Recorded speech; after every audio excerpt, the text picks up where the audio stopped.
right, as she mentioned, my name's Jonathan Curtis. I'm with MetricStream. I'm going to go ahead and see. Let's get comfortable. You've probably heard this whole idea about interconnected, integrated risks many times yesterday and again today. And it's not just isolated to enterprise risk or third-party risk. This extends into ESG, and not only your company's ESG, to every part of all of your third parties in environmental and social risk profile. So I don't know how many, I presume a lot of you saw Rasmussen's talk earlier today, but after that, I don't know which emotion is overwhelming me more, whether it's fear or despair about just the overwhelming volume of current and proposed litigation or legislation. It could be litigation, the legislation revolving around ESG. So we're going to dig deep into that. Unfortunately for me, I've got two enterprise risk professionals here to talk me down, and I want them to introduce themselves, Rodney Campbell and Sanjeev Sharma. Rodney, why don't you go first and give a quick introduction? Hi, everyone. I'm Rodney Campbell, Head of Third-Party Risk Management at Valley National Bank. Sanjeev? Sanjeev Sharma. I work for Wolfspeed. We are silicon carbide company for electric cars, chips, semiconductor chips. And I am the Chief Audit Executive for the company looking after ERM, SOX, and internal audit. So in my past jobs, I've done first line, second line, and third line. So I have all the three experiences around that. So, all right, well, welcome, guys. So I'm stepping in for a colleague that had a family emergency and couldn't be here.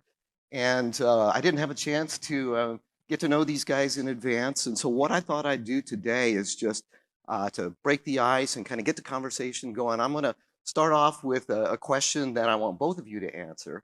And you feel free to play off of that. But I want to stick on this topic of the integrated risk and the interconnection. And what I want to understand is from both of your perspectives, and I know you've got different experiences, different backgrounds, different impressions, maybe different opinions about this as well. So really kind of coming back to that idea, I want to understand a little bit about, the current integrated idea in terms of context of enterprise risk and third party, and then how that's evolved to where we are. How did we get to where we are today? And then we'll jump off into ESG from there. Rodney, you want to go first? Yes, I'll start when I think about interconnectivity, I think about the disconnect that existed for many years between functions. So risk functions within your organization, you may have a third-party risk function, a operational risk function, credit risk function, but none of the departments talk. They both aggregate data, but the data is disconnected. So you have a disconnect between people, technology, and process, which prevents you from having a holistic or comprehensive risk management framework or culture within your organization. yeah, that's an excellent point. So enterprise risk management as a concept was evolved by COSO many years back to integrate all the risks. But unfortunately or fortunately, the integration was never achieved by most of the corporations. So that's when you talk about each function, whosoever was very strong in their areas, could promote their areas of risk. And you could see pockets of strengths in companies like banks have pretty good, strong on cybersecurity. The European companies have data privacy, third parties in pockets. We talk about business continuity or talk about ABAC or anti-bribery risks and all. They were very popular for many years, but there's really not much of integration for most of the companies in a way. So that's an excellent initiative if we could move towards that direction. Got it. Okay, so that's a good start. So now I want to kind of, throw into the mix ESG, and this really kind of complicates things. And every organization, to some extent or another, is subject to this. Some, to a great extent, and certainly with this impending legislation, and those that are, dealing with European operations, subject to, some of the things that we were discussing earlier. When we talk about ESG, really, what are some of the things that you're experiencing and some of the things that you're seeing for how to incorporate that in and take that and integrate it with what you're already doing with your enterprise programs, with the third-party programs, especially the third-party programs? Sanjeev, you want to jump off? Yeah, so I don't know how many people are aware of this. ESG is not new. 20 years back, UN gave out a report, Who Cares Wins. And that's where, since the last 20 years, ESG has evolved from a simple corporate social responsibility initiative to the highest level, and the CEOs are getting attention. And not only CEOs, is becoming a $1 trillion initiative. Fund managers are talking about it, and you talk about to PwC or any big four, Deloitte reports. This, they consider that as the biggest initiative for revenue generation. So it has become very critical importance. Now, to answer your question, why ESG has become important from the third party perspective, because as we have seen in the last few days, third party is the organizations are no more their own enterprise, is becoming an extended enterprise. When they work with the third parties, ESG is a critical risk for all those third parties, and that's where the biggest challenge. So third party risk and ESG risk have to be combined together to see that how do we address critical areas of ESG. ESG is not alone in your own company. And just to add to that, the risk of ESG and the impacts have always existed. I think with heightened awareness from regulators, organizations are now being held more accountable for the business they conduct with third parties or service providers. I think in the past it was easy to sign a contract and get your product or service as expected or not as expected and carry on. But now there's a heightened level of awareness. I think delineating roles and responsibilities throughout these life cycle activities, who's accountable for establishing these relationships, monitoring and managing these relationships are more important. So not just financial institutions, but non-financial institutions are aware that they have a bigger social organizational responsibility when these relationships are established. So Rasmussen mentioned this in his talk earlier. I keep coming back to him because it got my mind racing on so many things. But he had mentioned that, ESG is not so much a risk management protocol or activity in itself, that its goal, whether that goal is, reducing carbon, but that there's, risk with regard to, commitments that you might make with regard to those goals, or, risks that you might have with regard to non-compliance with some of this legislation that I'm so afraid of. In that context, are there any kind of guidelines or other things that you might recommend, things that you're seeing in your organizations? Well, I'll just add just your general due diligence and code of conduct. So aside from the legal or legislative element of it, I think just going back to people, it's really important. You should be critically aware, involved, and engaged as to who you do business with. So you receive a product or service from an organization, it should be your business and commitment to want to know where those product or services or how they're being produced, who's producing those product or services. I think that's critically important. Otherwise, you just get a product or service and have no idea where it's being produced or who's producing it, which will have larger implications for your organization later on down the line. Yeah, I would say, I would add to this is that ESG has been always in the picture, as you said before. E part of it and G part of it, most of the corporations are very well averse and aware of that. But S part of it is unknown. And there's not consistency. I think one of the speakers also said before, there's S part is standards of S are different in different continents. And that's where, but we do have defined frameworks. Unfortunately, fortunately, US has most of the areas of proposals are still voluntary, and we are not having enough mandatory requirements. SEC has come out with some proposal recently. The EU is far ahead, and EU has come out with several voluntary and mandatory requirements, and more to come. So I think to Ronnie's point, we need to get from the E part of it is related to environment, and environmental has always been regulated. Whether it's OSHA or it is local state regulations in US or in different, every country has its own environmental laws. So we need to definitely be aware of that. So biggest challenge will be to how to address non-regulated part. And so which framework do you adopt? Which areas of voluntary things you adopt? So that brings up a good question, and I hope I don't throw you under the bus here. But This was mentioned in one of the talks earlier from the S part of ESG. You give the example, or the example was given of Target or of Anheuser-Busch, where corporate advocacy ended up alienating, everybody, it seems like. And so obviously, there are no standards governing that. Do you have any insights on where companies may go or how far to go? Do you do nothing? Do you stay on the sidelines, or you're focused on corporate profit, or do you advocate positions? Yeah, ESG is not going to be just managed by regulations. I think it's ESG is a state of mind. ESG is where the company wants to be. How does the company want to project itself to be? And that's where it becoming more of a CEO's agenda, not an agenda of a regulatory manager of environmental manager, not an EHS manager. So ESG is no more EHS. Right. So ESG is more CEO level. So corporates have to define their goals. They have to define their goals of diversity. They have to go define the goals of governance. They have to define their objectives and focus on those. There will be regulations. There will be some more mandatory things come up, but still the corporates can, who will excel will be that who are able to present themselves better than others. Got it.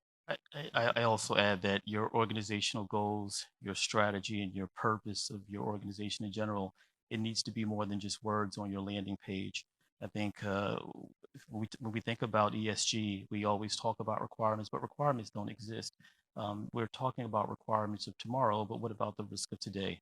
So you have an organizational strategy, you have words that represent your organization, your company, the people of your company. I think it's important that you walk in that talk. So I can tell you that the awareness now of CEOs, CFOs, everyone at the top of the house, even boards, I think that it's a level of heightened awareness for everyone.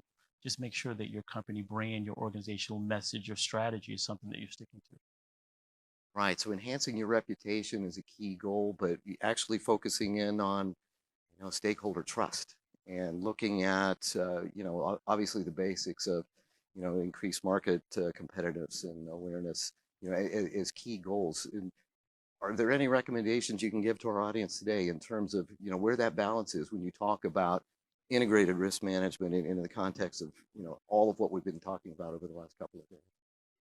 I'll say connect the dots between your internal business teams and your functions because we're talking about risk, but let's talk about the interconnected risks. How do you identify those risks? How do you assess?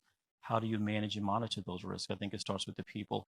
I think we talk about all the data that we're collecting. We use a lot of tools within our organizations. I think you have different business functions within your organization that use the best tools on the market, but none of them are talking or communicating with one another. I think that's a waste of a tool. I think that you can't have a holistic or comprehensive picture of a risk management framework. You can have these individual independent buckets or siloed worlds of risk, whatever department that you're in. But if they're not mapping, then that doesn't make sense holistically for your organization.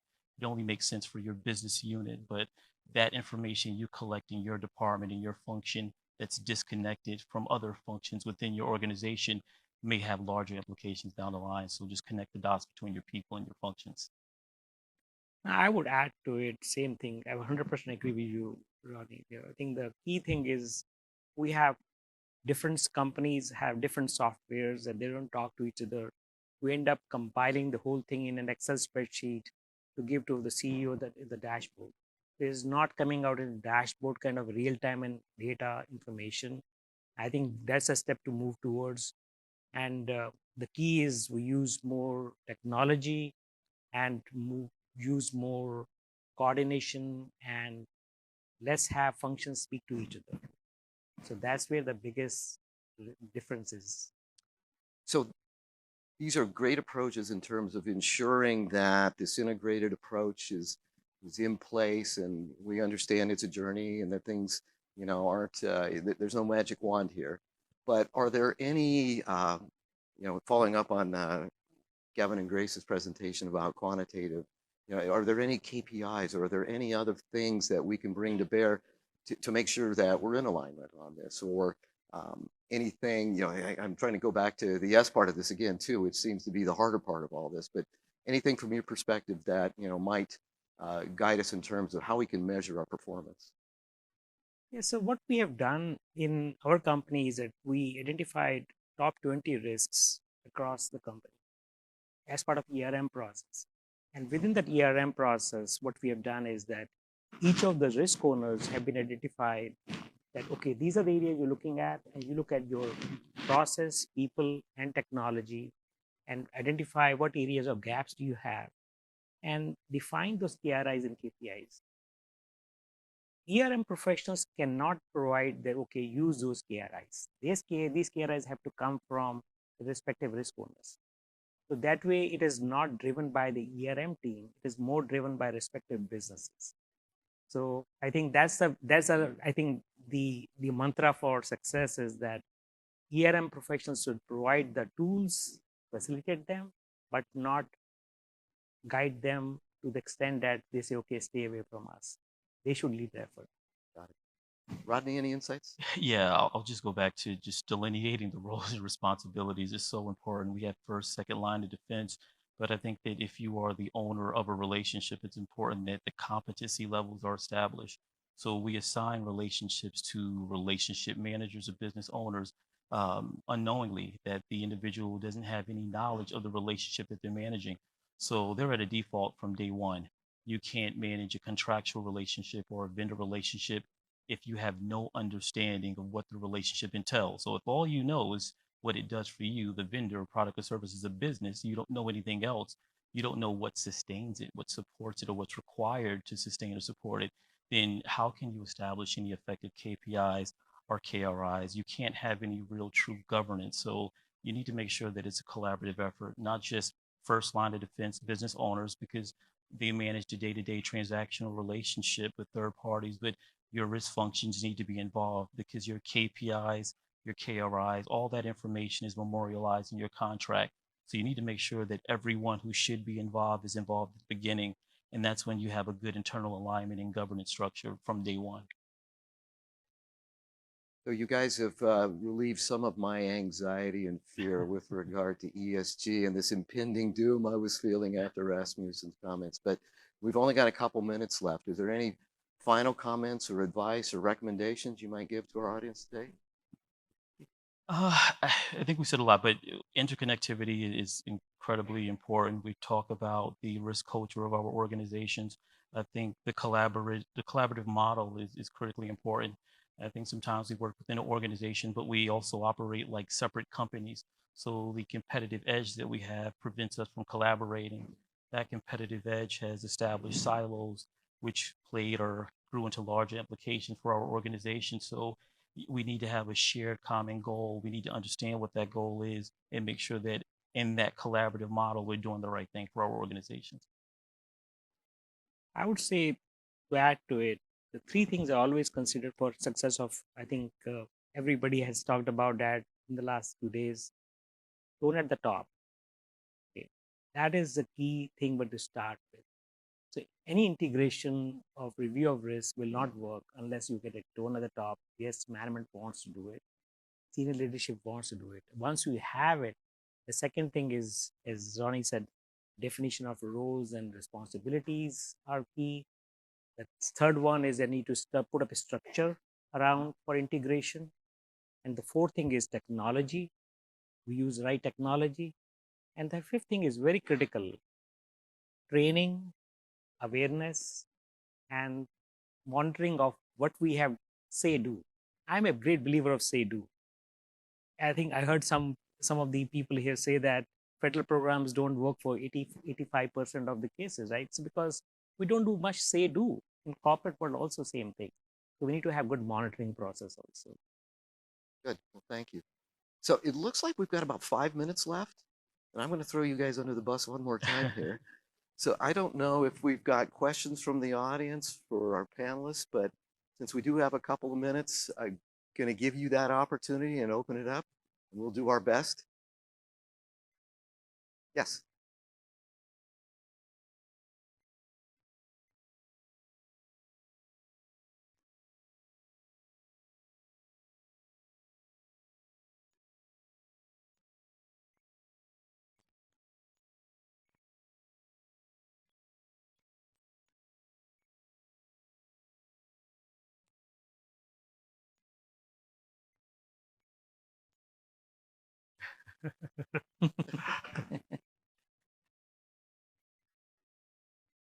So, well, I won't say audit because I was going to say audit at first as being third line of defense. So I'll leave that out.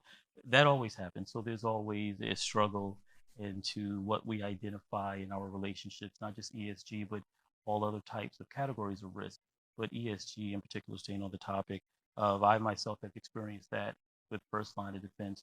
I think that those discussions don't end overnight. I think it's about our due diligence.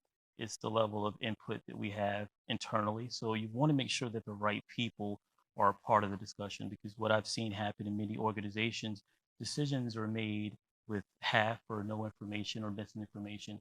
So this is why it gets back down to the competency level. Who is actually evaluating, performing the due diligence? Oftentimes what I discover is this back and forth of, I don't agree, I disagree, this doesn't make sense, this does make sense, or this is what I mean. It often comes down to their interpretation or misinterpretation of what they're reviewing or what they're analyzing. So I do think organizations need to be very clear. When you have individuals who identify risk, you have individuals who perform due diligence, you're collecting data to reduce and mitigate risk. You have individuals who are assessing it thereafter. Make sure that they're not just aware of the climate, they're ahead of the times, but they know exactly what they're doing. I think that knowledge base, that competency, feeds for a more fruitful or productive discussion between the two lines of defense. That helped me actually. I would say that first line of defense has to own the key ownership, right? They are the key owners of the whole process. Second line could be more staff function, probably from the talking about wherever they could be considered as more guiding part of it, and wherever the first line is not able to do, or making sure that first line does what is required to be done. And to be honest, there's a very thin line between the two. In many cases, you have to work as more collaborative effort. You cannot work as us versus them, especially in area which is everyone in the industry is struggling to put their lay hands on. So you cannot say, okay, this is just purely the definition. We can't have them fail and then come out, okay, first you fail and then we come back, that you have failed now. Right? So to me, the third line also cannot stay away. And unfortunately, internal auditors try to do it like we will act as, I heard some of the people say that we are more sheriffs and all, right? You cannot act as sheriff in these cases. This is a perfect opportunity to build up an advisory role, to build up the ESG structure in the company. And of course, there has to be an objectivity involved. I personally see that ESG will become as strong as required as from framework perspective as SOX. So I don't know, you've seen that. We talk about internal control over financial reporting. COSO has come out with the internal controls over sustainability reporting. So ICSR, that's a new concept. So you cannot internal auditors cannot be staying away from this anymore. They have to get into very soon. All right. Well, Rodney, Sanjeev, thanks for coming up on stage with me today. That's all of our time.